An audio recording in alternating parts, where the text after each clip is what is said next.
Okay, neuromuscular therapy, treatments 1 is Emma.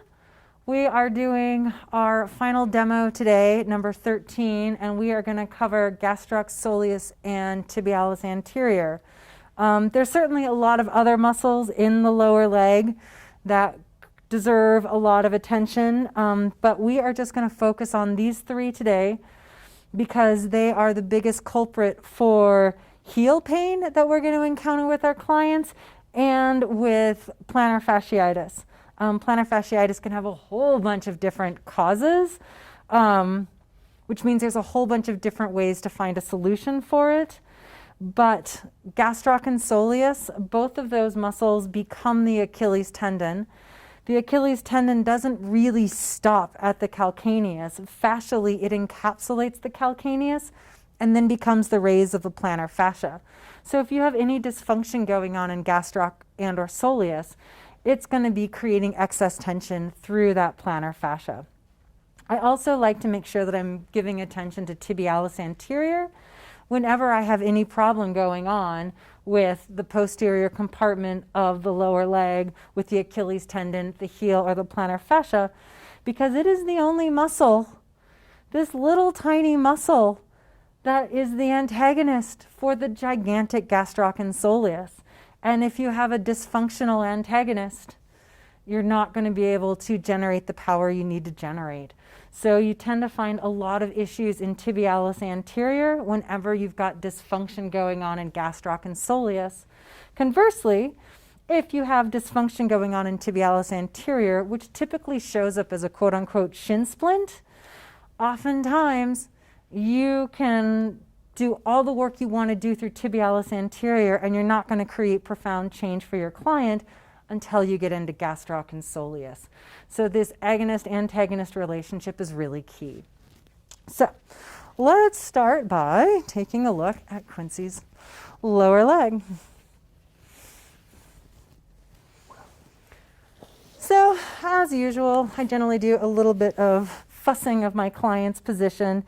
You might keep the other foot nice and warm. It's actually quite toasty in here. But I'm going to first just look at how Quincy likes to hang out with her leg. She has a very normal angle from her hip to her knee, but then she actually has a little bit of this bowed look to her lower leg, and you can really tell because she's got a pretty heavy amount of inversion happening through this upper toe. So we know that she is overstretching the tissue on this lateral ankle, that she probably could benefit from some reaching and mobilization of those toe joints to create a more normal contact with the ground. Just interesting food for thought. I always have to kind of look at the whole when it comes to this lower leg position. So one thing I like to do is just see how my client likes to hang out. Oftentimes I'll just kind of jostle the leg and drop it down, and it gives me a good sense of where her normal is. And then I'm going to take a hold of the ankle. I'm going to reposition this leg into what I would consider a fairly normal anatomical arrangement. And that arrangement is generally about second to third toe, in line with the middle of the ankle joint, in line with the patella, in line with the ASIS. So I roll Quincy into that much position to get her into what would be a pretty organized alignment. As I do this, I see what happens to these muscles that I'm going to be paying attention to tibialis anterior, the gastroc, and soleus. So as I do that, I recognize that I actually have to get some activation, some shortening of this tibialis anterior. When it's hanging out here, it's actually in this shut down, locked position. It's lengthened out, but it's not doing anything. As soon as I move her here, we actually get activation of this tibialis anterior. Also, when I move her to this position, I get lengthening happening through her lateral leg, and not what you would expect, but this actually softens quite a bit when we do that. When we're in this position, this is really tight and short. When I move here, it actually softens that tissue quite a bit. So I've already got a little bit of an idea of what I can do to help Quincy with the organization between her foot and her knee by addressing the gastroc and soleus. And that's going to be doing some work to stimulate and get this tibialis anterior so it's working more normally. It's going to be to create more length in the lateral posterior component of her leg, and probably just generally getting this tissue on the medial side to not be so chronically short. So kind of have a plan to start. So start with a little bit of our anatomy review. Tibialis anterior is got slips that start all the way up on the patellar plateau. It even has some slips that are on the fibular head. It's going to attach all the way down this anterior lateral blade of the tibia, all the way down. It doesn't just attach here and then come down to the big toe. It attaches to this entire bone surface all the way down. Only about here does it become true tendon and then go all the way to the first ray. So very important to think that when you have shin splints, anything like that, what's typically happening is sections of this muscle is so tight that it's actually pulling off the bone. Pretty uncomfortable. So as we said with Quincy, in her natural position to hang out, this tibialis anterior is entirely being bullied by gastroc and soleus. It's left in this long position. It's so used to being in this long position, this muscle hardly does anything. Quincy's a climber. We know she's doing stuff using her big toes. She's gripping onto things for dear life. It would be really nice if her tibialis anterior were part of the solution. So it'll benefit her quite a bit. So, as always, the first thing we want to do is just warm up this tissue. I like to start at my client's ankles, slide my fingers right into the retinaculum at the front of the ankle, and then just pump their foot through a little bit of flexion.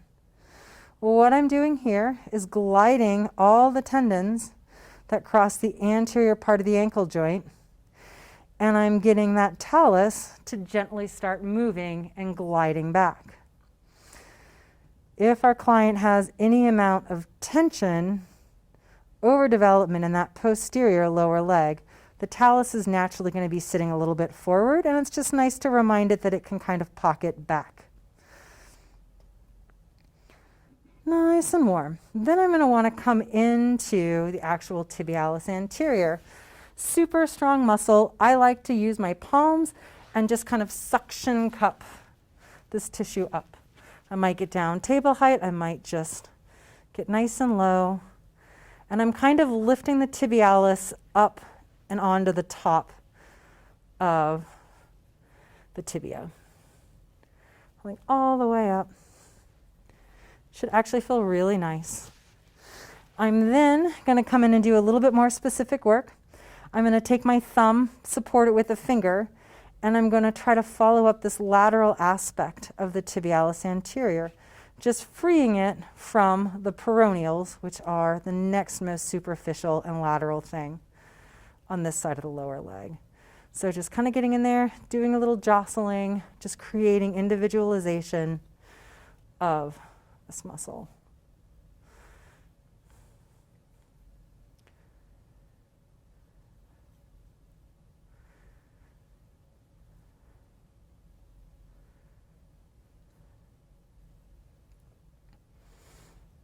And you might find your own rhythm, whatever kind of feels natural for you. I'm going to come back down and I'm going to do the same thing. Now I'm going to take that tibialis anterior and I'm going to try to create a little bit of space between it and that anterior blade of the tibia. So again, nice soft part of my thumb pad, supported thumb. Just kind of gently pulling. And this is really more of a fascial mobilization than anything else.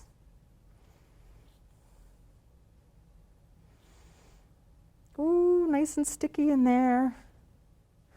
So I found some good sticky spots. I'm going to kind of reverse myself back and move through it again, adding a little bit more intensity to my shaking, getting good circulation into all of those attachments.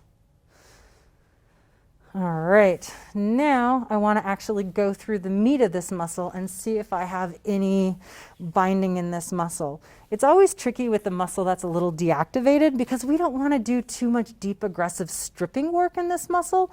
But if there are trigger points in it, it's going to be deactivating this muscle from firing. So we still want to go through and check. So I'm going to just take kind of some supported fingers with the thumb and just kind of do some little gliding across the plane of these muscles, just seeing what I feel in there. Everything's rolling really nicely.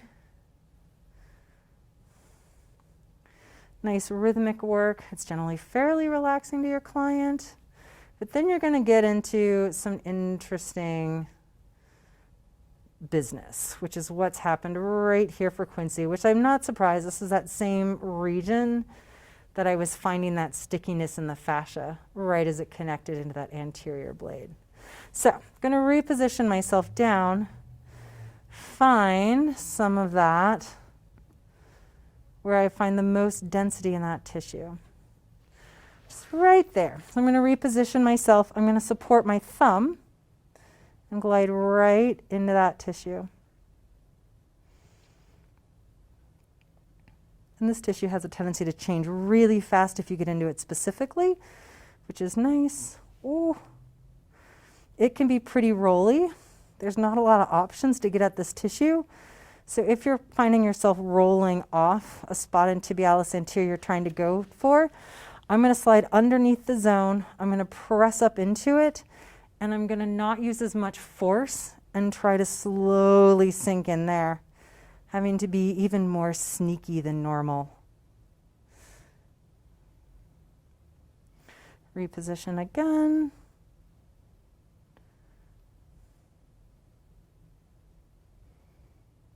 I'm just kind of taking care of the whole zone that's got some little adhesions in it.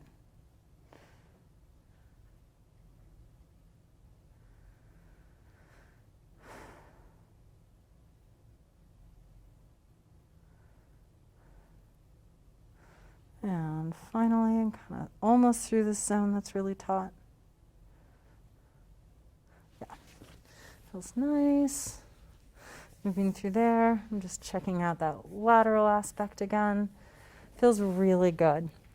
Now, if this tissue is really tight and short and deactivated, what we would normally see is a foot that stays in excessive flexion, or a foot that is rolled more into this position as opposed to hanging out in that position. And if that's the case, I'm going to want to do some kind of deep stripping of this muscle, which we'll just do a little, but not be as aggressive with Quincy so you can see that. So I'm going to apply some lotion. First, and for both cases, I'm going to do this butterfly finger position. So my thumbs are crossed. It'll go on each side of the blade of the tibia. My fingers are going to do this nice swoopy position over both sides. Now, obviously, only my outside hand is going over tibialis anterior, but getting some circulation into the osseous membrane on the medial side of the tibia is really beneficial for that tibialis anterior as well. So coming all the way down. Then what I'm going to do is support my client's ankle. I like to take my second ray knuckle and slide it right on tibialis anterior. My third ray knuckle is on the medial side of that tibialis anterior. And I'm just going to slide up that line. Nice supported hand. Taking my time. Adjusting my angle a little bit to honor the specificity of Quincy's lower leg anatomy here.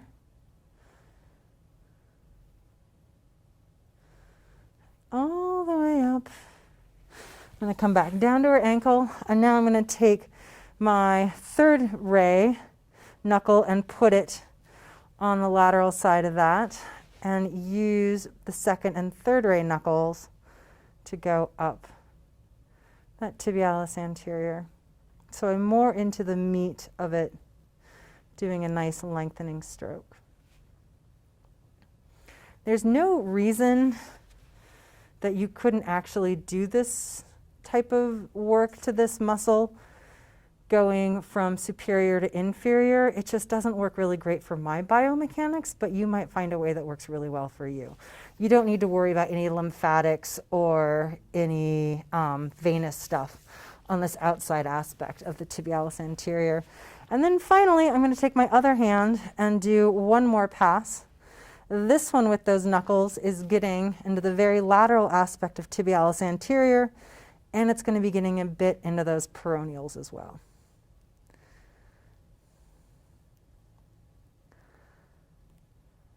Nice. Now we haven't talked about this a whole lot, but with Quincy, with this tibialis anterior, it had some trigger points in there which might be inhibiting this muscle a little bit. It might just be because this muscle is chronically being overstretched by the strength and overdevelopment of the posterior lower leg. But we want to stimulate this muscle tissue to actually be more active. So whenever we want to do some sort of stimulating work, we want to do light work that's pretty vigorous and has a fair amount of vibration involved in it. And or use ice. Ice works really great for like some vibrational massage. So if you had like some cold marble stones, even some like true ice to do ice massage pretty vigorously would work really well. But in lieu of that, I'm going to just take my thumbs and do some pretty vigorous jostling of this tissue. Jiggle, jiggle, jiggle, jiggle, jiggle. And I'm intentionally flipping over it, stimulating it, creating just some nice play in there. Nice little vibration work. A little bit more. Nice. And then with that, we always want to try to do a little bit of work through the proprioceptors, but again, we don't want to be sedating these. We would like to actually be stimulating them. So if we want to do a stimulation through the proprioceptors, instead of doing this nice, firm, deep plus minus, I'm going to do again a little bit lighter, but a whole lot more vigorous, plus minus. All through those attachment sites. I'm going to do that down the blade of the tibia. And again, this fascial tissue kind of likes to be yanked on a little bit.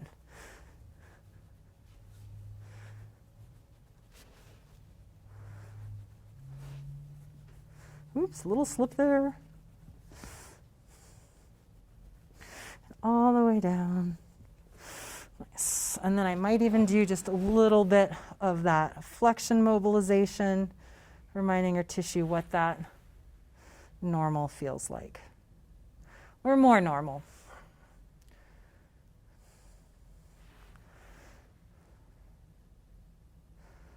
All right. And you certainly, to do a more complete treatment, if you're dealing with plantar fasciitis, you might want to come through and do mobilization of these tarsals, getting into all the joints of the toes. You might find yourself doing some work into the plantar fascia. Personally, when I get into that plantar fascia, I generally like to have my client laying prone, not supine, so I can press into the table. But this is always an option if that works better for you. You may also find yourself doing some work through your client's lateral ankle here, into the peroneals, kind of whatever supportive work you want to do for what you see down here. But let's drape Quincy and flip her over and take a look at the posterior leg. Quincy, darling, you have to wake up and flip. I'm going to have you roll onto your stomach and slide up so your face is in the cradle.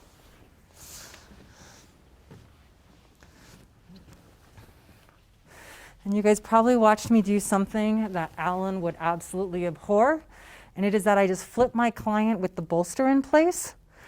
I always do this, and I do it intentionally if my client is fairly able-bodied, because the client will actually end up almost in the right place with the bolster anyways. And then all I have to do is come here and do the slightest little shimmying. I find this so much more efficient than taking the bolster out, flipping my client, and sliding it back in. However, if my client is post-surgical from some lower leg thing, maybe they've got a really reactive lumbar spine, or maybe they're just not able-bodied, I will take it out and flip them. But other than that, I'm super lazy, and I think it's just more efficient. I've only got so much time with my clients to do all that I want to do. So we flip Quincy over. Yes, we've been working on this leg, but for sake of demo today, we're going to finish up showing Gastroc and Soleus on the other side. So let's see what we find here. I'm going to drape Quincy's lower leg, tuck her in, and take a look at this lower leg. I get super lazy when I'm working on the lower leg. I tend to sit on the table. Works really nice for me. As I'm looking at a new leg from the posterior, kind of want to see the organization. Unlike Quincy's other foot, she's got a much more normal organization between the second toe, the heel, and the knee. She doesn't have so much of that internal position here. Just because I'm curious, I'm going to reach around the front of her leg and feel that tibialis anterior, which is definitely a little bit stronger and a little bit more active feeling to me than the other side went. So that makes sense that this side is a little bit more in an anatomically neutral position than what we were seeing on the other side. But again, Quincy's a climber. She uses these lower legs in some very unnatural ways. We'll find stuff, never fear. So starting off with the lower leg, I want to warm this tissue up. But first, really quick anatomy review. So the muscles we're targeting today are the gastroc and soleus, the two most superficial posterior muscles of the lower leg. The gastroc is the lovely two-headed muscle. It gets all the glory because it's so pretty. It attaches, it crosses underneath the tendons of the medial and lateral hamstrings and attaches up on the condyles. It then swoops down and you have a medial and a lateral head of gastroc. That muscle belly pretty much ends a little bit more than half to 2/3 down the lower leg. It transitions into tendon tissue. That tendon tissue, as you get down near the bottom, completely blends in with soleus. At that point, this is called the Achilles tendon. It comes down around the calcaneus, and classically, it anchors on this posterior aspect of the calcaneus. But in all honesty, from a fascial perspective, it anchors here, but that tissue doesn't terminate. It continues. It's going to encapsulate this heel and then become the rays of the plantar fascia. So complete continuation. So when you have problems going on with the plantar fascia, or you've got problems with a client who has something like pes cavus, you're so often going to need to find yourself doing work in the gastroc and soleus because it's just a continuation of that tissue type. So even though we talk about the plantar fascia as something entirely separate from the Achilles tendon, I like to think of them as same but different tissue. So with that in mind, if I'm going to be doing work in the gastroc and soleus, I'm going to find myself doing a little bit of warm-up work in this plantar fascia. And again, it's as long as it's not in an inflammatory state and a huge problem for my client, I'm not afraid to do some pretty firm work in there, even as a warm-up. So I've got my client's ankle really nicely supported on the bolster. This is a time, oftentimes I don't use bolsters on my clients if it's not comfortable for them, but I'll typically slide them on a bolster if I'm doing this work. If they absolutely won't let me put a bolster on them, but sometimes like clients will have like knee issues and that pressure is uncomfortable, then I'll actually just take their foot and I'm going to turn my leg into a bolster for them, and that oftentimes works really well. But regardless, back to plantar fascia, I'm going to support and grab the top of my client's foot, take my soft fist, and I'm going to just set it in that plantar fascia, and I'm going to do just a little bit of rocking side to side and coming all the way through that tissue, giving it just a little bit of pressure, bringing in some circulation. No matter who you are, the circulation in your feet is worse than just about anywhere else in your body. So spending some time to make sure that this tissue has some active circulation is really valuable. As you come and work through the plantar fascia line that's closer to the first ray, this tissue tends to be a little bit more rigid, just a little bit more ridgy. And so when I'm in there, I'm a little bit more slow and careful about how my knuckles are stretching that tissue. But really, as I'm doing that little lateral glide, I'm just trying to kind of spread that tissue medially and laterally a bit. One thing we have a tendency to not do is anything into the actual calcaneus.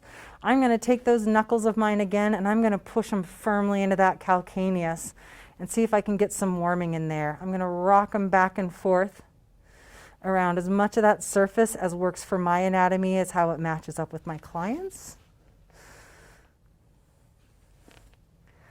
Making sure that there's a lot of circulation in there.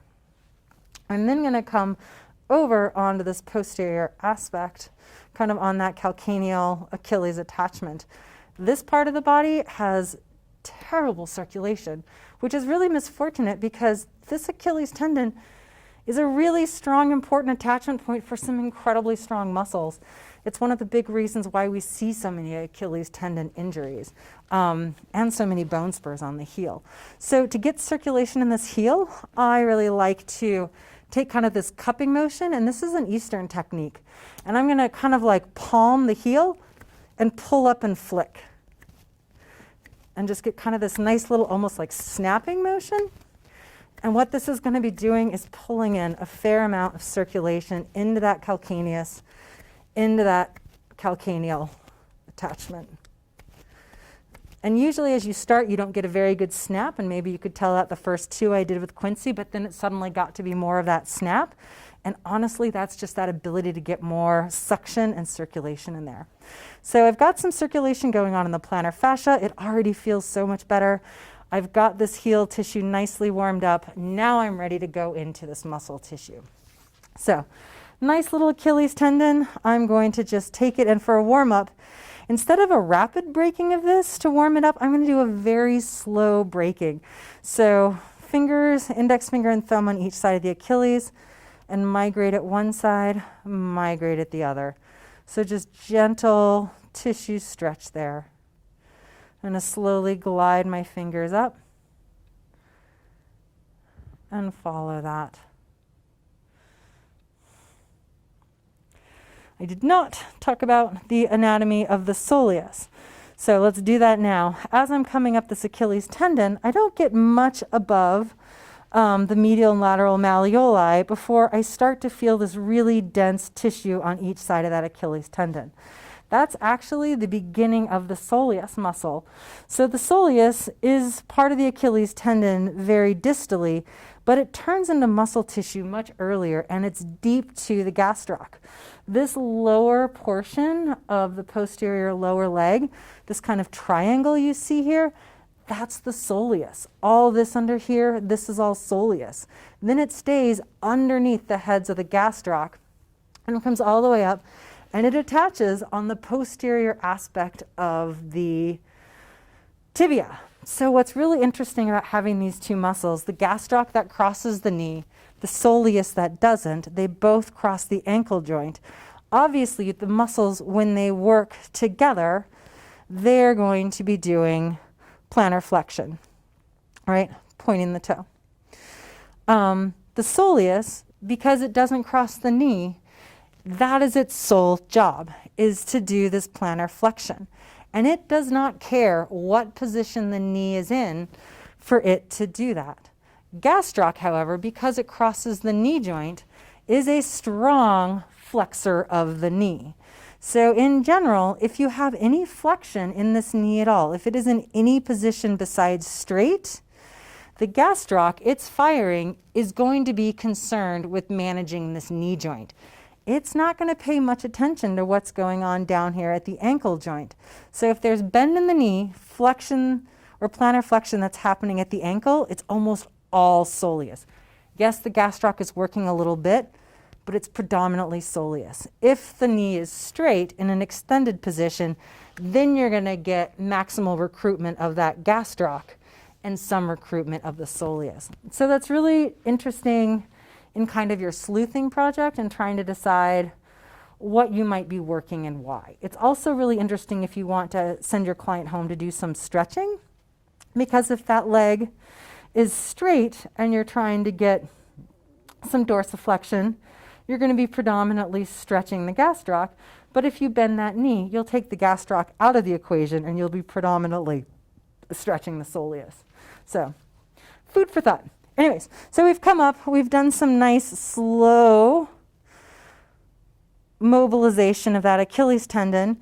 Now we've come into where the Achilles tendon is purely part of the gastroc, and kind of as that started, is span into the gastroc heads, and then deep to that is the soleus.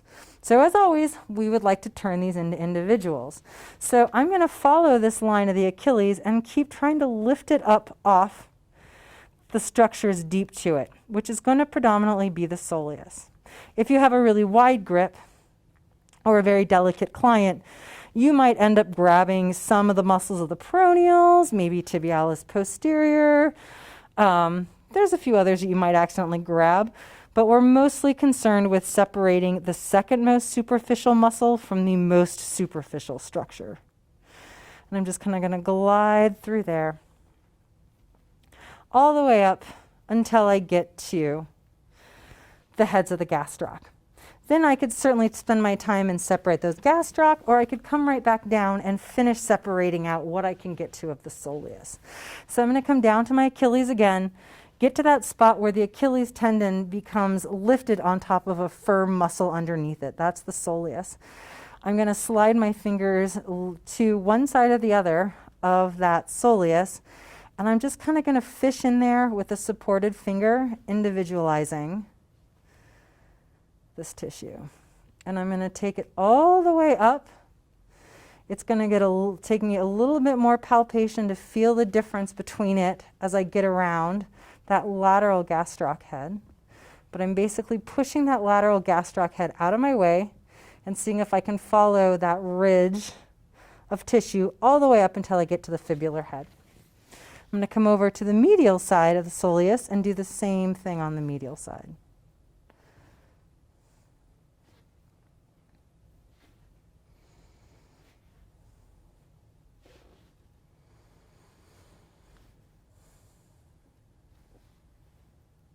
And again, moving that medial gastroc out of my way so I can kind of slide right underneath it. If you have a really tight gastroc, you may have to release the gastroc heads before you can do that soleus. Now I've gotten the soleus free on each side from what other muscles are medial and lateral to it. Now I'm going to want to deal with these gastroc heads. First, let's separate the midline between medial and lateral head of gastroc. I again like to take kind of the zipper fingers, and I like to pull apart with my zipper fingers. Cross my fingers without pressure, engage them, and pull my fingers apart. And I'm just going to walk up that separation of those two until I get up to almost the popliteal fossa. You can get closer to the popliteal fossa than you think. So as I did that, I just had a nice little twitch of one of Quincy's muscles. That was the popliteus muscle, which is an accidental treatment here. So we're just going to spend a minute kind of taking care of that. And again, really taking my time to separate out these medial and lateral heads as they become tendon up there. So I did a nice spreading through that. I've also separated at some level the soleus from the gastroc. So now I'm going to want to do some nice pincer gripping of this gastroc. Oftentimes you're going to find Quincy's, it's not the case, that I can actually grab and pincer grip the medial gastroc, and same for the lateral gastroc. But sometimes this tissue is too tight, too developed, too whatever. And if that's the case, all you need to do is slide your client's foot up. I like to set it in the crook of my shoulder. And now I've got this, I've taken this, the knee out of the stretch of the gastroc, and it's incredibly easy to individualize, and I can do my pincer grip this way. Works super well as well if you've got that. If I have the ability to do it with my client in this position, for my biomechanics, this works better for that pincer grip. So come in, nice pincer grip. See what I feel in that gastroc head. I'm going to walk up it. Quincy's actually feels quite nice. while I have that pincer grip, I'm going to go back to some of that milking. So grabbing that pincer grip distally, I'm going to just slowly glide my fingers superiorly. Kind of just milking out that gastroc head. I'm going to reposition.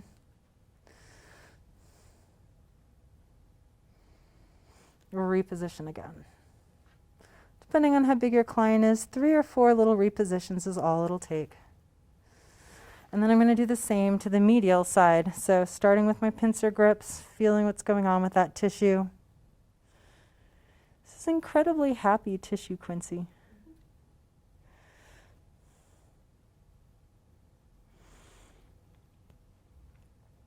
I am pausing a bit more. I'm not feeling a trigger point or a density in this tissue, but as I'm pincer gripping it, the tissue is not as pliable. So I'm just spending a little bit more time letting my fingers kind of glide out of that pincer grip.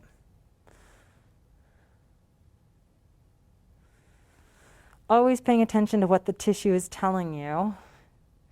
That is kind of the secret to doing really effective body work. Then I'm going to come back down to the bottom of that medial head and do a bit of that milking.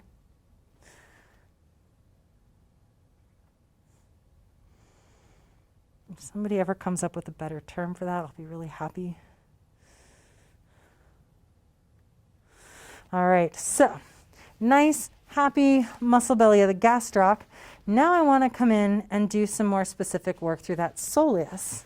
So I'm going to find my Achilles tendon, move onto each side, and now I'm just going to do kind of that swooping palpation on each side and see if I feel anything in there. Oftentimes, if you're going to find issues with soleus, it's usually right at kind of where the beginning of those gastroc heads are, which is kind of convenient because it's usually pretty easy to follow them up and put a supported finger and do an ischemic compression there, which Quincy has a little bit of binding there. Nothing terrible, but we'll just spend a moment there and pause. We'll see if we feel anything like that on the medial side. Nope, medial side feels quite nice. Now I've got these nice floppy gastroc heads. I'm going to find myself on the soleus, follow it up to where I get to the gastroc heads. I'm going to push the gastroc head medially, if I'm working on the lateral side, and try to follow this soleus that's underneath it.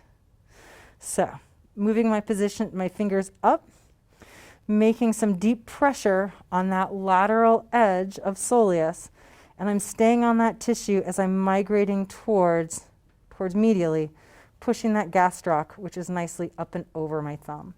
And I'm going to see if I can keep doing that and follow this soleus as high up as I can.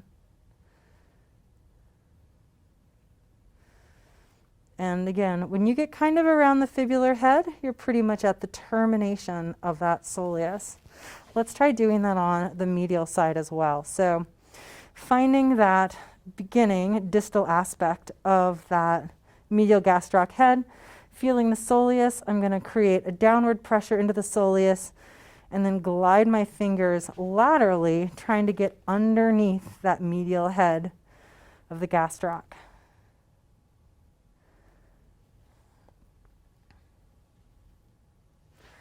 I'll just walk my way up that. And there's actually some pretty good restrictions in here. How does that feel, Quincy? The trigger point that goes into the kneecap. Yeah, so that's really good. Quincy just said she feels this up into her knee, which is really common, very common referral pattern for soleus.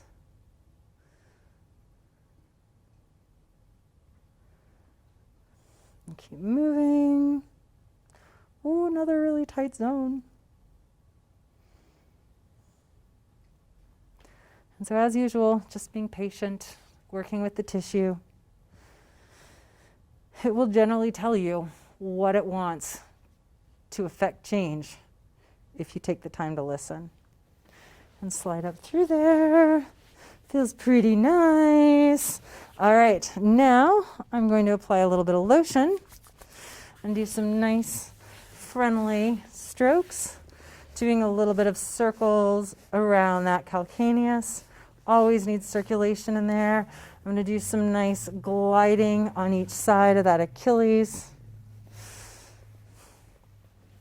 I'm going to migrate onto my soft fist and follow up just the soleus till I get to the gastroc heads. Reposition, come on the more medial aspect.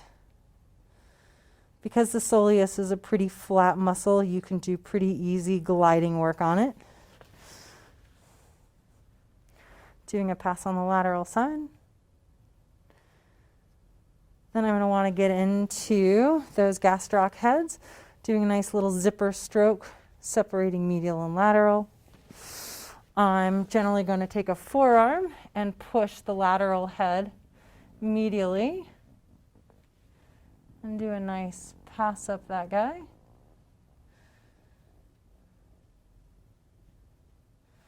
I'm going to do the same on the medial aspect.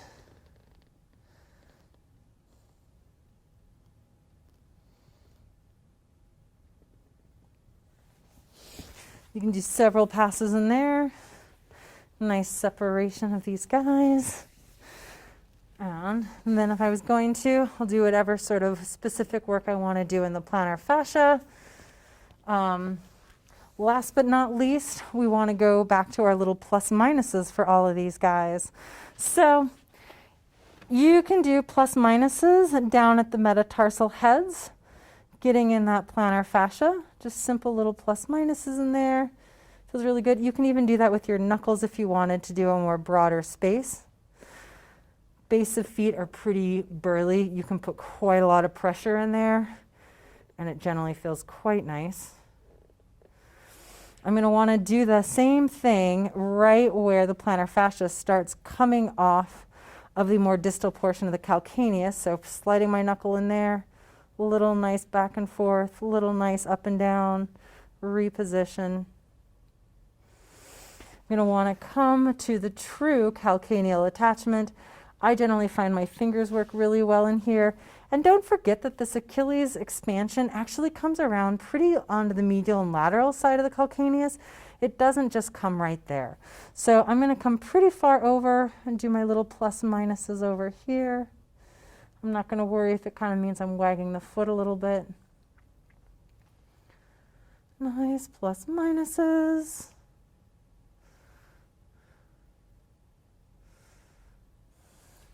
I'm going to follow this up.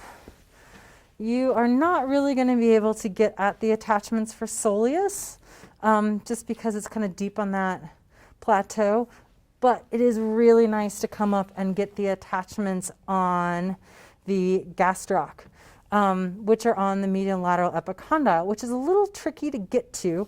I like to bend my client's knee, support it on my shoulder, take my fingers into each side of that popliteal space and press down, and then I'm going to migrate my shoulder forward a little bit and then migrate it down, taking my thumbs and doing outward pressure. And that outward pressure is going to be putting a little bit of a pull through the gastroc attachments. Doo-doo-doo.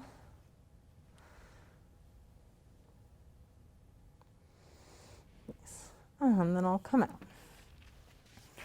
Nice lengthening, make nice with all that tissue. And that is a pretty nice, thorough treatment of the lower leg.